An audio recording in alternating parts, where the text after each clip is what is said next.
Bang ding ding, trademark. He come out 6'7" tall. Bang ding ding, 1 inch tall.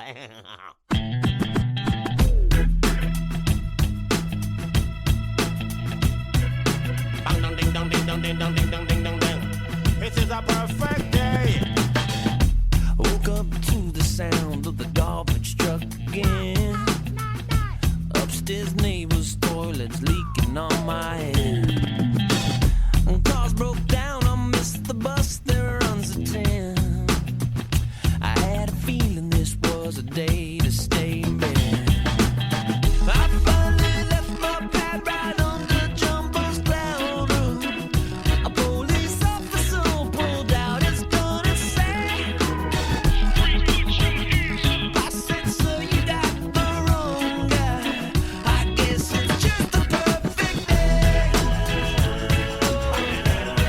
It's just a perfect day. Na, na, na, na,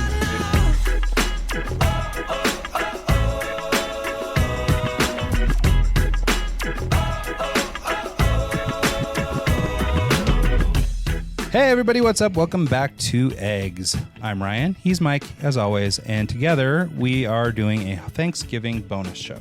I would like throw in a turkey sound, but Gobble, I gobble. don't. Gobble, yeah, That's as there good you as go. it gets. Gobble gobble. So in years past, we have always done clip shows and things like that for the holidays because we're not normally together. Or we're lazy or whatever over the holidays. And so, but this time we are here. We actually had gotten together this morning to do an interview with somebody else. And unfortunately that fell through. I'm not sure what happened, but for whatever reason that didn't happen. And so while we were together, we decided, hey, let's just go ahead and do a show instead of doing our traditional clip show. Yeah, because we just did a clip show. Yeah, there was We just a don't clip wanna- show a couple days ago. Yeah. There's no reason to just bombard you guys with clips. Yeah. So we Even though the decided, clips are that good. it's you true. know. They are great clips. So, but Great Clips would be a great sponsor, by the way, if we're going to keep doing clip Shout shows. out to Great Clips. So, but so anyway, what we decided to do is just kind of put together this little Thanksgiving bonus show. I don't know if it'll go a full hour. We're just going to kind of wrap and have a little conversation. There's been a little bit of stuff going on, hence the clip show a couple weeks ago. Yeah, I was. Why did we do Mike that? was gone then, I think, and then then you I were was gone gone, last and- week, and yeah. lots of people were doing lots of things. And so anyway, we I think just wanted to sort of wrap. We'll go over a few things that have happened, and then just sort of call it a day.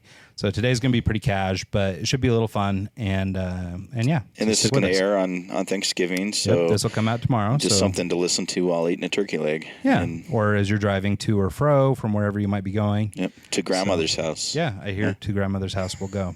So, and it is snowing here in Pocatello, Idaho, where we're broadcasting live. We're at my house, and we've got a fire in the wood stove, and we're just chilling. And, Yeah, it's not a bad day. Mike just gave us chili, Yeah. and that was spectacular. So, although he did say it's going to give us farts later, so we'll see how it goes. I got to say, my chili is pretty damn good.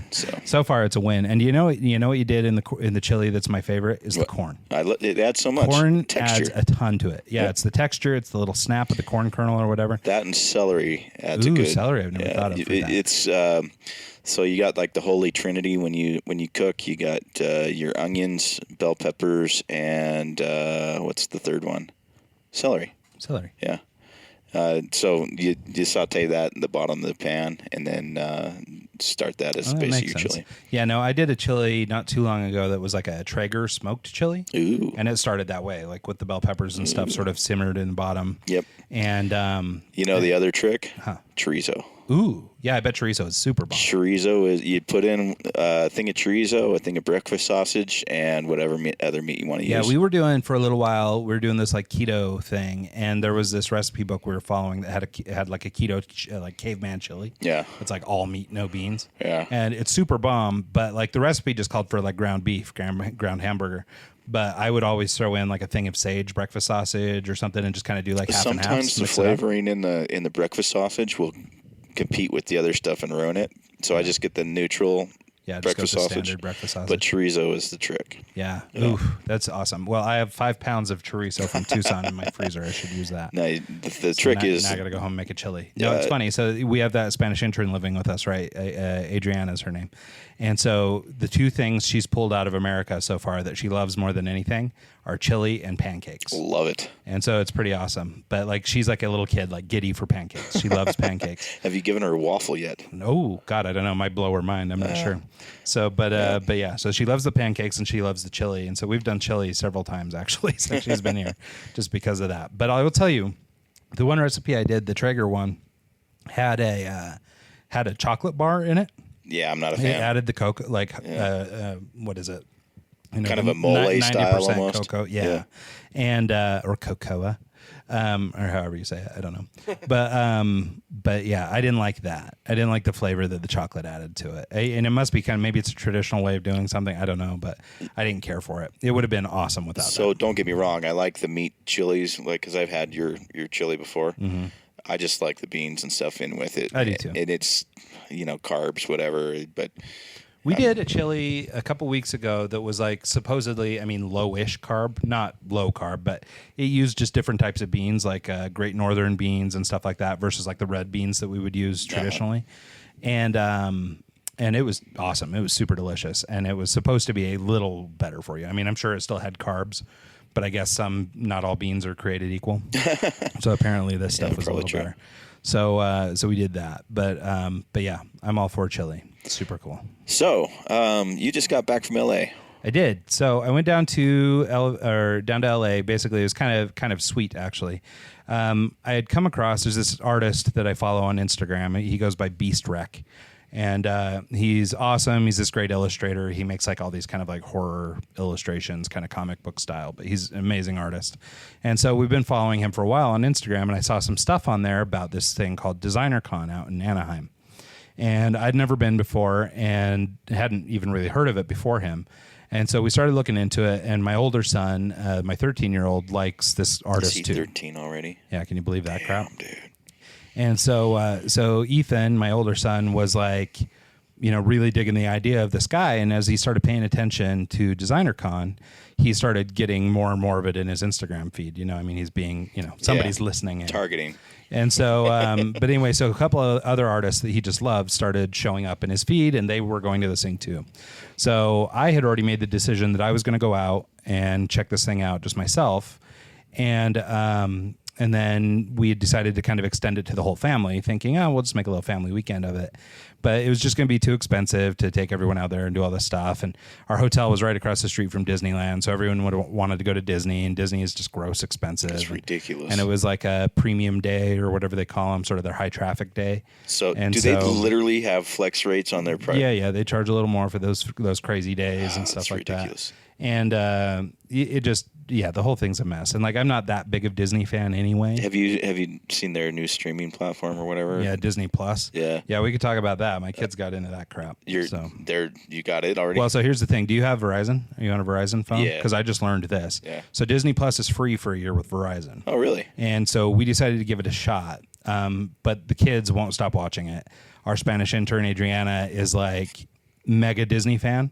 So she's watching it all day, every day. So what's different on it? It's the same as anything, Netflix or whatever. They just have Disney content, and it turns out that Disney is a commercial juggernaut and owns everything. Go figure. And so you have all your archived old Disney movies. So you have all the cool old Disney shows. They've remastered everything. They've got digital everything versions of all the old movies.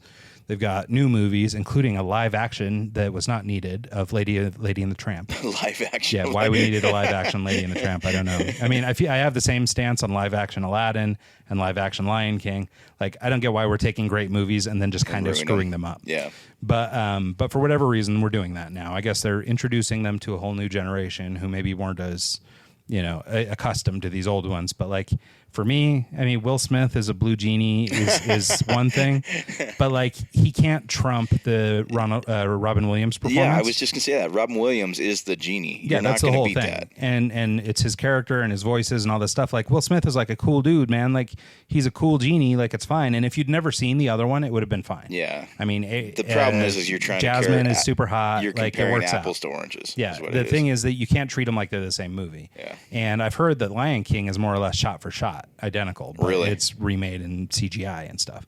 And even with that movie, like, part of the thing is what's his name? James Earl Jones as Mufasa and stuff like that. Like, it's the voices, it's those performances that made that movie key. Yeah. It's not about making it super Well, and we CGI-ish. probably hold them to a I'm sure- higher level because we Yeah. saw them when they originally came out. I mean, Oh, I'm I sure. saw, what was it, The Little Mermaid in a drive-in movie Now, I theater. am looking forward to live action Little Mermaid. I mean, maybe it makes me a creepy old man, but I'm sure Ariel is going to be a knockout. And so looking forward to that. one. That's great. So, but outside of that, yeah, I mean, Jasmine was hot too, but still, I don't know, like the new versions of all the songs feel like Kids Bop versions of these old songs, and it just, for me, it didn't work, but I think you're right. I think it has to do with, we saw it in its original form. It sort of got locked in as that, and now this feels like a cheap, crappy knockoff of that. Exactly. But for younger kids that maybe aren't as accustomed, or maybe like my kids had seen the old version of Aladdin and stuff, but like they loved this new one.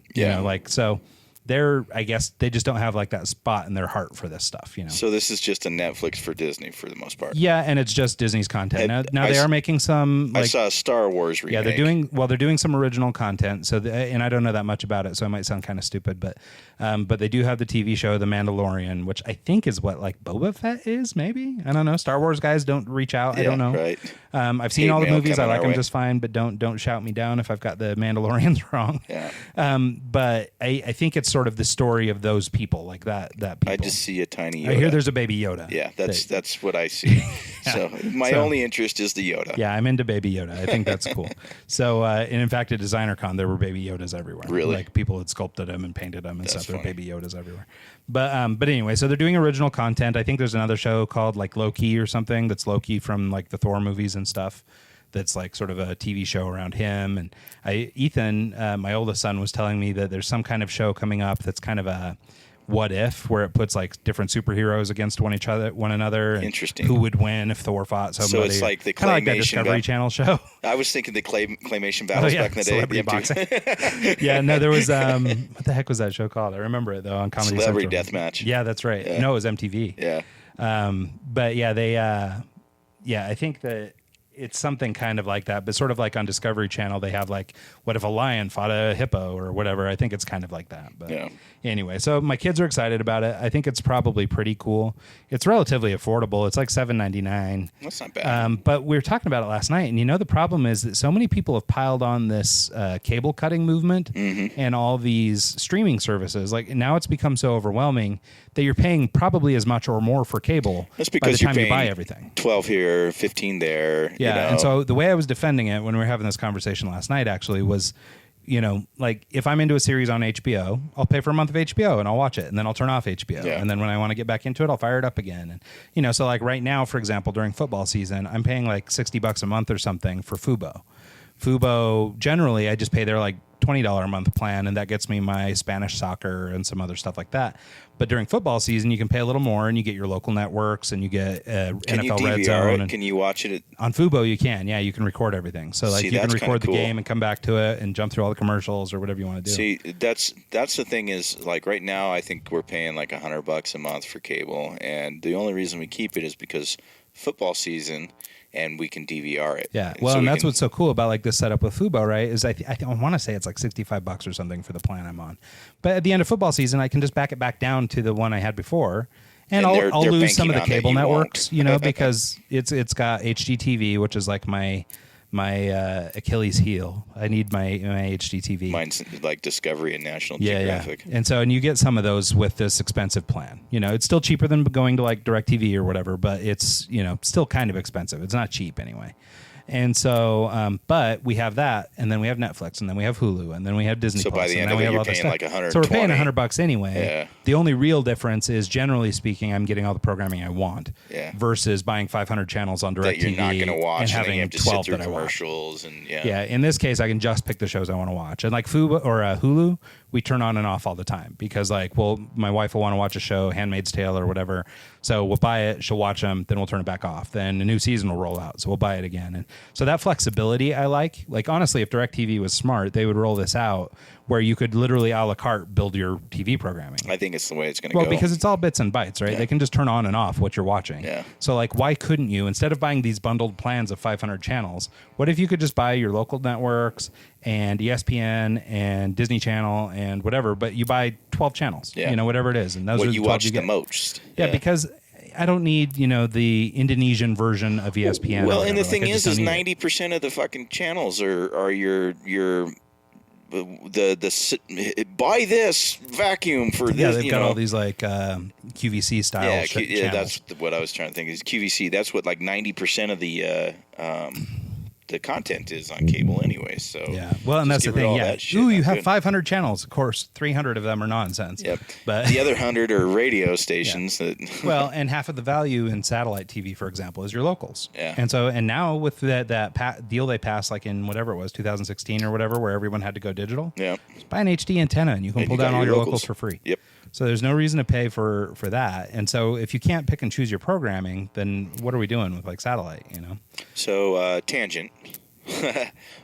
Back to LA. Yeah. Well, it's all kind of related, sort of, I guess. So anyway, we decided, I don't even remember where I left off, but there was this guy we follow on Instagram. We decided, you got blah, blah, down blah. to the convention. Oh, that's right. We were talking about Disney and it was expensive. So that's how we got into Disney Plus. But what happened is, generally speaking, like LA is close enough that I fly most of the time. And, my son, after, we sort of had decided that my son and I were going to go together. I mean, this is how bad a dad I am. He's 13, and this is the first time we've done like a trip, just the two of us to go do something. That's about the time you want to start doing it, though. Yeah, well, and I mean, we've done other like little things, but nothing like this, right? Yeah. And so we decided to go to California together. Flights started to get kind of, expensive, and I was like, well, do you want to fly? And we'll just rent a car when we get down there. And he asked me, and this is where it got kind of sweet. He went, well, Dad, like, could we rent a car or something? I would just like to spend this extra time talking to you in the car. Like, could we just spend this time together? And I was like, you realize that's 10 hours, right? Yeah. And of course, he spent 7 of the 10 hours on his phone. I mean, it's all crap, but nonetheless, the sentiment was sweet. Yeah. And so I was like, okay. So we ended up just renting a car and doing a road trip. You got a Mustang, though. Something cool for him, right? Well, so here's the thing. We were supposed to have a Mustang, yes, because Ethan thought it would be really fun to get a sports car or something.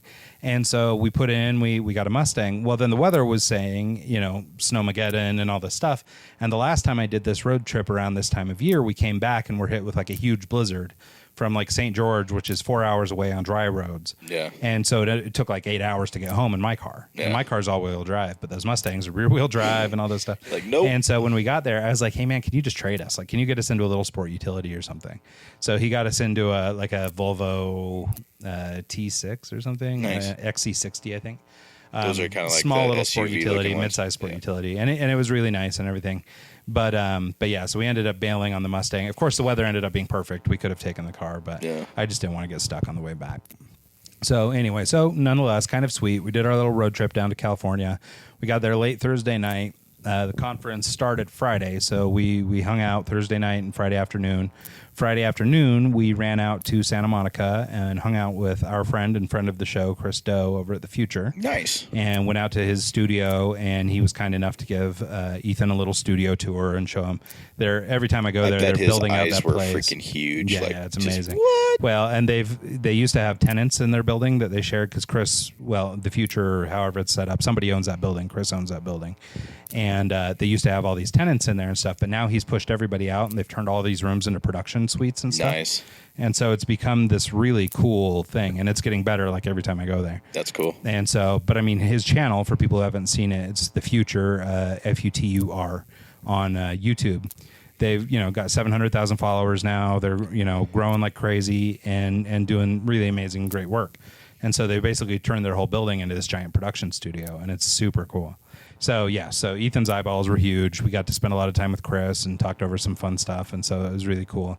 Afterwards, we ran over to Santa Monica Pier. We went to Bubba Gump's, nice. Which I hate to go to like a chain place like that when I'm down there, but Ethan liked it, and so we went there. Blame it on the kid. But it was on the pier. We could see the ocean and everything. It was nice, And so then we drove back in.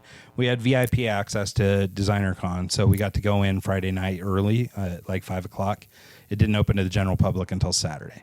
So, but of course, they sold 10 million VIP passes. Right. So, I mean, it was open to the public, but more or less. But it wasn't super crowded, and so we got to go in there, and we found a couple of these booths of like this Beast Rec guy. There's another guy called Crappy Kids that my kid liked. And so we got to kind of go around and we went to these booths and everybody Does he know about Garbage Pail Kids? Yeah. No, I have a deck of them at the house. The problem is he has no reverence for them. He wants to take the stickers off and stick them on everything. Sad. And I'm like, dude, no, these are like collectors, man. These They're are like from from when the I was a 80s. kid. And so, but yeah, they just want to take the stickers and stick them on everything. Yep. And so anyway, so we went to these different booths and I had told Ethan, bring your sketchbook, man, because he likes to draw and stuff. I was like, why don't you bring your sketchbook so that you can show them some of your pictures and things like that? And he started collecting autographs from these guys. And because we were in there and it wasn't that busy that first night, these artists and stuff would just hang on to a sketchbook for 10 or 15 minutes and they draw them little pictures and sign it. That's pretty cool. So we got all these like custom little one-off drawings from people that are so cool. Like we met one of the guys that was the lead designer on that cartoon Adventure Time. Oh, okay. And he's like, oh, you like that show? And Ethan's like, oh, yeah, no, I love Adventure Time. It's awesome. He's like, well, who's your favorite character? And he's like, I don't even know the guy. Some lemongrass or something. Lemongrad. And so this guy's like, oh, cool, and sharing the booth with him was this guy. I wish I could remember this name. I'll look it up maybe here in a minute. He's an author of this book called The Creeps, and he did a couple other books, but my son liked this author and liked the book. So he was sitting over there talking to this author, and meanwhile, this guy from Adventure Time was sitting over here signing or drawing him a picture of Lemongrad from the show. And so he turned around and this guy handed him the drawing and it was super cool. And then he turned around to the other guy because we bought the new book from this author.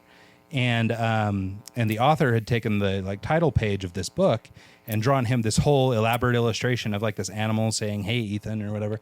And so, I mean, just in this one little booth, we got these 2 autographs. So the guys we met from Adventure Time is this dude, Andy Ristano. He is one of the lead designers over there. And so he signed this thing for Ethan, which was awesome. And I actually bought he had a couple illustrations that were like on doilies, little like paper doilies from like coffee shop, Uh-huh.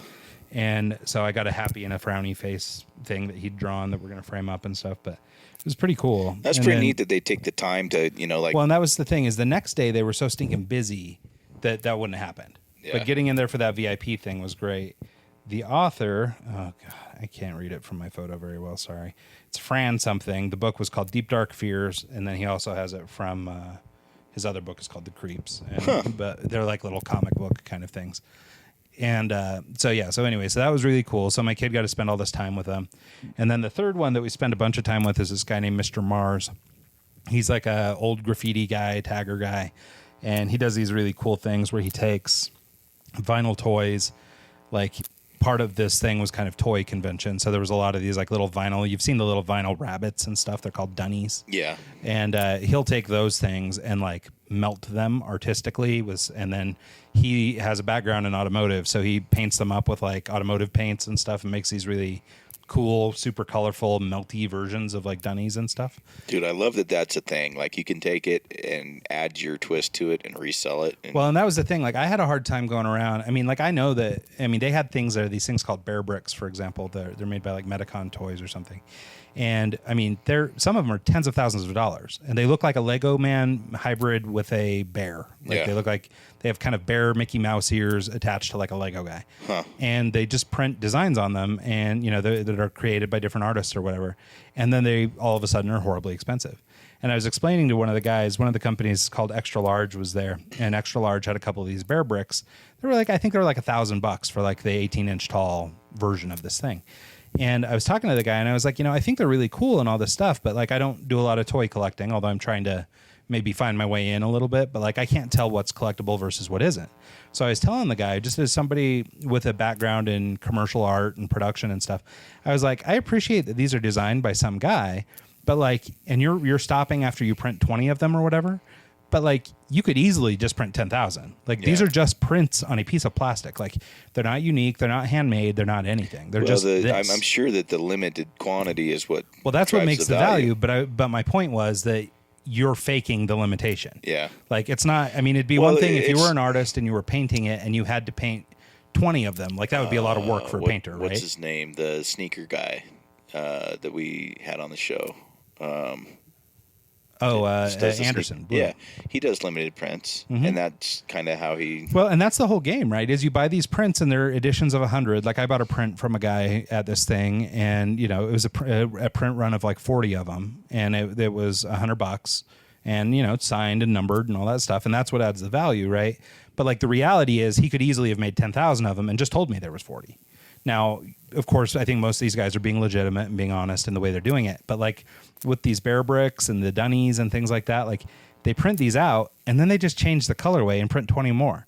And then change the ink again and print 20 more. And then it's a different model. But it's no extra sweat for the artist. You know what I mean? Like, and so that's where I struggle. And so like, at least with this Mr. Mars guy, I mean, he's buying stock Dunnies that you can just buy off the shelf, but he's doing something artistic with them. And I found a few other people like that were artists that would draw or paint on the basic Dunny model that they could buy. So at least in my mind, that's something artistic built by an artist that was something that's unique. One of where a kind. Like, I mean, I was looking at some of these toys by this guy Kaws, Kaws, who's like one of these really famous toy designers. And I mean, 12-inch tall plastic or vinyl character of his is going for like $5,000. That's insane. But like, it's no more sweat for him to give it blue shoes and then pink shoes and then red shoes. Now it's and sell each version for $5,000. Yeah. And so for me, like, I don't understand the value yet. Like, I'm not enough into that world to understand it yet. Well, it's like the with guys, prints, I'm that way. Like I understand like the sneakers. prints. It's the same thing. Like there's a huge market for Nikes. Yeah. And I don't know even the model certain number. Nikes are worth more than others, and so I mean, so there's a whole world. You have to be in the world. Yeah, and that's the thing is like this was my first kind of foray into the toy world. So I didn't know that much about it going in. And so I was, I had a hard time picking out what was good and valuable because what I want is to put stuff in this case that I have at the house, this cabinet. But like, I want things. Did we ever talk about that cabinet? I think so. Okay. So, but I want things that are valuable. You know what I mean? Like, I want it to be a one-off or a special edition or something. I don't want it to be one of 500 prints. Well, it's like this piano art piece I have on my wall. You're not going to find another one like that. Yeah. That's why I bought it. Yeah, and that's the kind of thing that I'm looking for. And so with the toys, I just don't understand it yet because, like, I understand that they just made 50 of this one, but it easily could have been 500 or 5,000. Yeah. Like, the tooling's the same, the printing's the same. It's no more sweat for the artist. And I think what I like or what I value or appreciate in art is the effort people put in. And, like, I draw cartoon guys. Like, I know how much work goes into that. Yeah. It's not that big a deal. And for a lot of these guys that all they do is sit and draw and draw and draw and draw all day because that's their career, like, it's not that big a deal for them to design a new character, And so they're doing this, and then they go out and they make it, and then they can just print money, basically. And now, granted, they've had to build reputation. They've had to become known. I mean, there's work involved. I'm not trying to denigrate their work, but it's just I don't understand that world yet. Well, it's just a matter of getting into it. And once I have a better understanding, I'd be able to go, oh, okay, well, that Dunny is unique because so-and-so designed it and his artwork is valuable. So this is a direct line to X artist, therefore it's valuable and cool. Yeah. But so what I ended up buying in terms of pieces that I bought were things that had an artist who had drawn on it, colored on it, whatever. And so I bought this thing from this Mr. Mars that's sort of this spray can with a little Dunny coming out of it, and it's pretty cool. And then he also does this thing where on Saturdays he draws on these little Dunnies with Sharpies and does like all this cool art on them, makes them these cool little characters because the Dunnies you buy are just blank white. Yeah. And so he'll color them or whatever and then draw on them with Sharpies and then hide them. And so, but we found one that he'd hidden at the conference. And so we went out and found this one, and it's really cool because it's this little thing that this man created. And, so for me, even though it's just this little guy. Yours? Yeah, it's free. Yeah. And he wanted you to bring it back to the booth, and he'd sign it and everything. I'd already bought some stuff, and we'd already started a little bit of a relationship. But my son was like, "Dude, I want to find one. I got to find one." And so we found one. Nice. Yeah, there was a second one. How long did it take you? Like that one we found pretty quick. I could see you like 45 minutes later, like, come on. Well, we were going to leave the conference earlier because we'd sort of seen everything by then. And Ethan was like, no, we have to stay till noon because that's when they're hiding this guy. We have to stay until noon. And so we went out. We found him maybe within a half hour. Like, we had a pretty good idea where they put it after we saw it on Instagram. We kind of recognized the spot. Like, oh, it's over there. Well, and we were super pissed because we knew... We looked for the second one. I told my son, I was like, dude, we've spent all day talking to this guy. We already found one of his free ones. Like, if we find both, that's kind of defeating the purpose. Yeah. Same guy. Hey, can you sign this one too? Hey, we also found your other free one that you gave out for publicity. Yeah. And so I was like trying to tell him, we don't need the second one. Like, I mean, we're doing pretty good here. And so he got kind of fired up and was like, no, we got to get it. And so we scoured the place looking for the second one, and we couldn't find it anywhere. And it was like hidden somewhere with wood, and then like a little partial logo that we could make out that was laser etched out of a piece of wood. And so we had like this clue that we were going around this whole conference place looking for. And there's like 1,200 booths. This thing's huge. And so we're running from end to end looking for this wood with this laser etched logo, and we can't find it anywhere. Finally, we leave. We go out, have dinner, all this stuff, and we come back because the conference closed at like 9 o'clock or something at night. Yeah.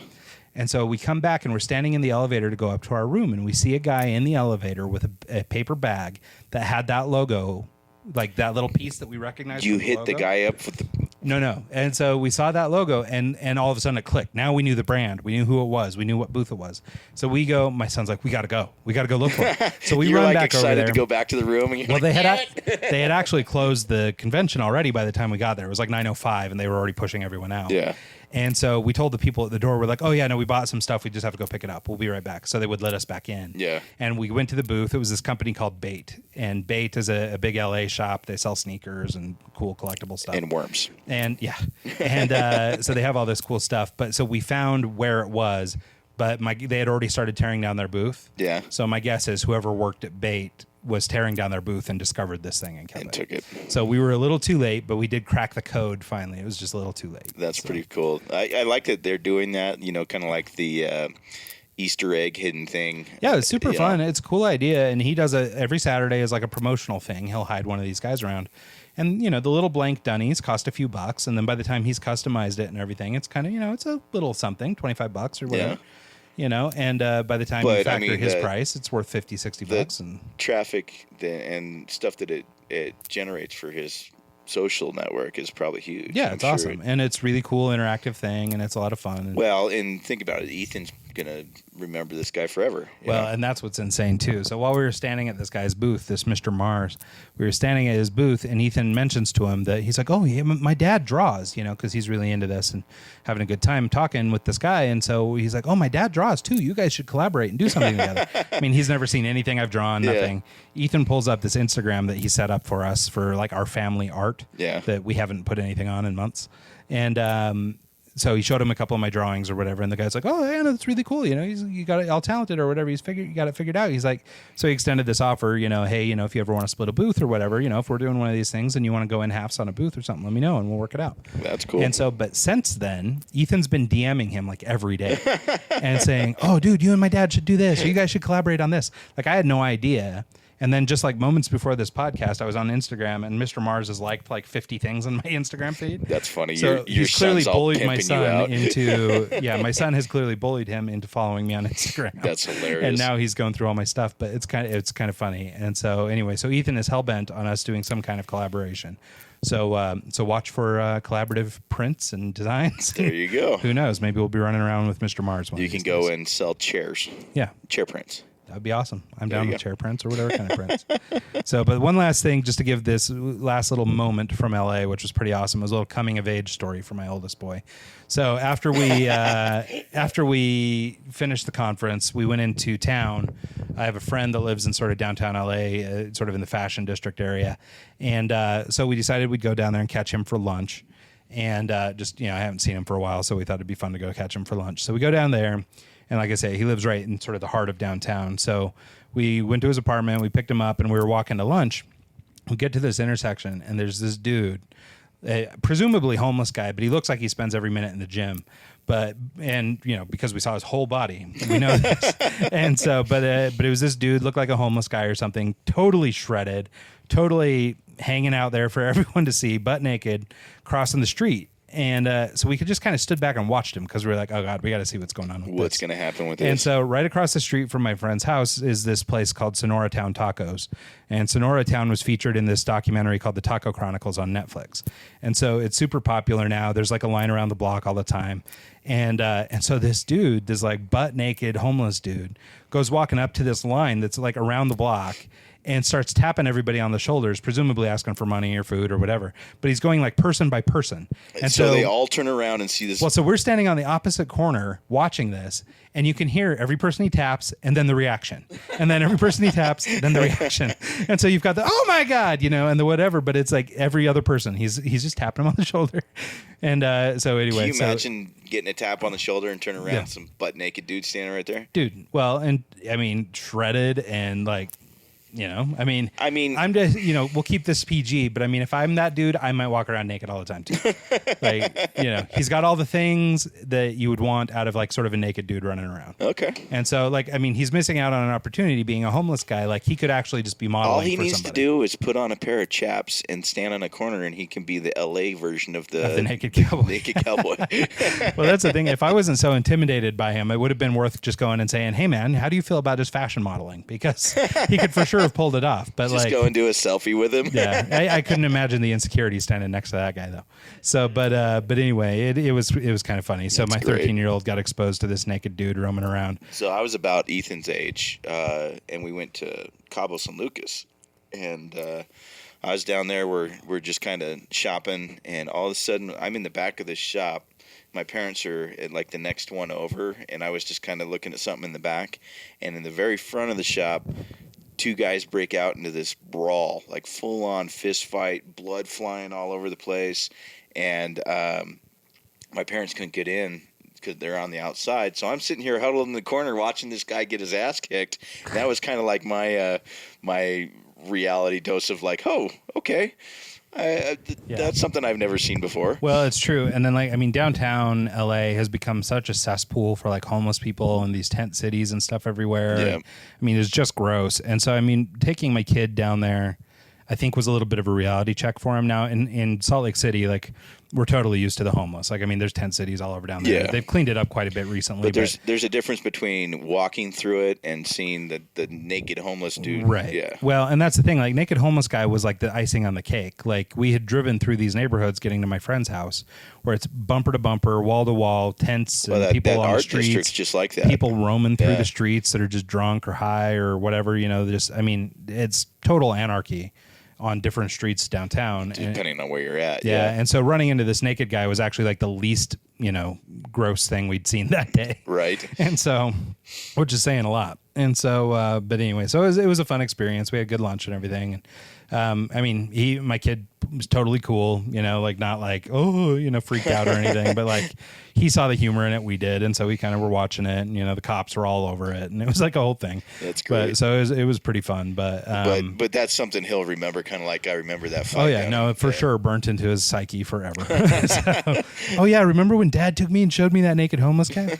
Yeah, it's gonna be a whole thing. I know it. Come out in therapy. Right. So, but anyway, so quite a trip. That's cool. So, but it was a lot of fun. We got back late Sunday night, and today's Wednesday. So we went right from LA to here in Idaho to do the holidays, and here we are. Nice. Yeah.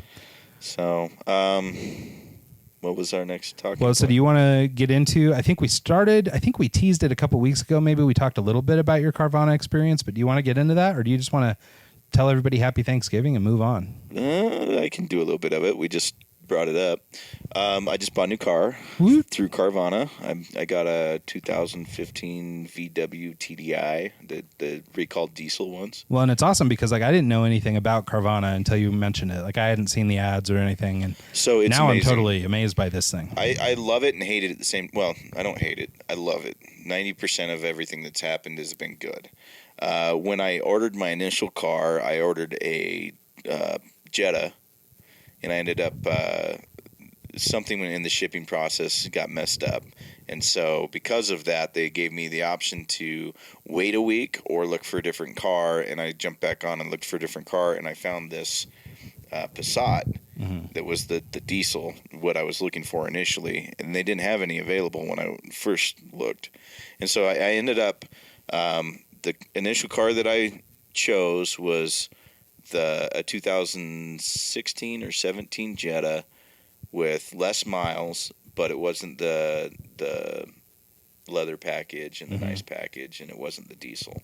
So because of the mistake or the shipping error, I ended up getting a better car for less money, and so it worked out in my favor. Yeah, that's awesome. Well, and just talk a little bit about that experience. So anybody who's bought a car, like, I mean, the way you go and buy a car, you go to the dealership, you fight with the dealer. They always screw you. They try and feels horrible. They want your car as a trade-in. They don't want to give you anything for it. The sales guy's trying to get you the highest, price possible. Well, and it just always feels back like and forth, games. back and forth, back and forth. And Yeah, it's the worst. Well, and this, like, the story of this Carvana thing, like, hit me particularly just because I had been car shopping and doing a little looking around, and basically got so burned by these car dealers that I was like, screw it, I'll make my car last another year. Like, I'm good. So I literally jumped online at 11 o'clock at night. I was looking for a new car anyways, and I Googled, I might have saw a TV commercial or something, but no, my cousin bought one on Carvana, and so I was like, screw it, I'll check it out. And literally financing everything, within 15 minutes, I had qualified for the car. I had uploaded the documents I needed, and it was shipped on the way. And so it was awesome. I picked it up at the vending machine in Phoenix while I was down there working and drove it home. Well, and that's the thing. I mean, honestly, most of the time when I'm car shopping, like, I wouldn't mind paying a couple extra bucks just to not haggle. Like, I just want the price on the car to be the price of the car, just like I'm buying milk. Is like my uncle bought a Passat as well, the diesel, and he bought it through a dealership and paid more money than I paid for the one on Carvana. Yeah, and it's, I mean, well, that's the thing, right? Because in a traditional car sale, you've got the haggle, right? So they're starting high, they're working down, they're negotiating, all this stuff. Like, the way Carvana works, or at least my understanding, is that the price is the price. Yeah, you can't If negotiate you want this on car, the price. it's $16,900. That's what it costs. And their pricing is reasonable enough where you don't have to negotiate. I mean, like, I've tried to find a copy of my car on, like, Auto Trader or just on KSL or, like Craigslist, and I can't find it for the price I paid. Yeah. I mean, it's more or equal to what I paid. So I don't think I got screwed. They offered the financing built in. They have already transferred the loan, though, to another company. Yeah, which is so hilarious. I mean, it's like I haven't had the car for 2 weeks, and they've already subbed the loan out. Yeah. But overall, I'd say it's a excellent experience. And well, and you said too that, so, like, basically once you buy your car, like in your case, you had to be in Phoenix anyway. So while you were there, you went to one of their, like, vending machines. Yeah. I wanted to kind of just see what it was all about. Because it's really cool because you buy it online as if it's Amazon, right? Yeah. You go on there, you buy your car, and they ship it to your house. It just shows up at your house. Literally, you can just have them drop it off at your house, and they'll bring it to you on a tow truck. But they have a version of it where you can go to their place, and basically you drop a coin in the little vending machine, and it delivers your car. I was a little disappointed at it because it's like it's all indoors, and you're watching the car come out of the vending machine on a TV. Oh, yeah, like that's I think if they had the coin experience. thing outside where you're watching it go up, grab your car and bring it down. You should have like a giant rainbow coin, and it should be this whole fireworks production. going off. Yeah, it should be a whole production. It for should. Sure. So, but Carvana, I mean, if you're listening, overall, I think it was a great thing. Yeah, that's awesome. Well, I just love the prospect of this because I think how it came up the first time, you and I think, had gotten back together, and I was bitching about the car process that we had been going through, and then you mentioned, or I think I even said, God, I just wish you could get online and buy a car and be done with it. Like the same way you buy anything. And I'm like, oh, did I tell you I just bought a car? By the way, I just did that. And so when we actually start looking again, because like I'm so jaded on the process, I just don't want to deal with it. So most of their cars. How do they do trades? Do they just pick up your car when they drop yours off? Yeah, I doubt that you're going to get I always think your trade-in is not worth it. Almost always better. You're going to get screwed. Just sell it private party is my thought on that.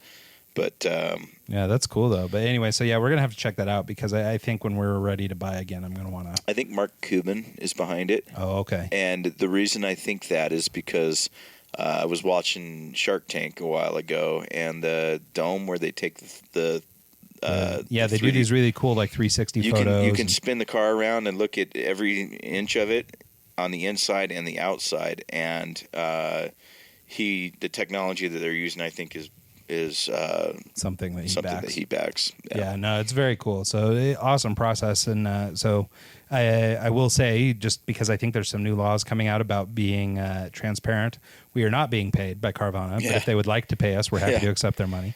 And same with any other name we've dropped today. Anybody that wants even to if you just want to pay my car off, we'll sponsor you for a year. But so far, maybe two. We are not being paid for any of these endorsements. They're just things that we've done, and they're fun. Yeah. So well, I think it's I like the idea of eliminating the sales guy. I like the idea. Essentially, it's the Amazon for cars. Yeah. Well, it gets rid of the biggest problem in car buying. Just dealing with that and being outsmarted by some guy that knows all the ins and outs. And there's a 7-day return policy. So you have 4,000 miles and 7 days to return it.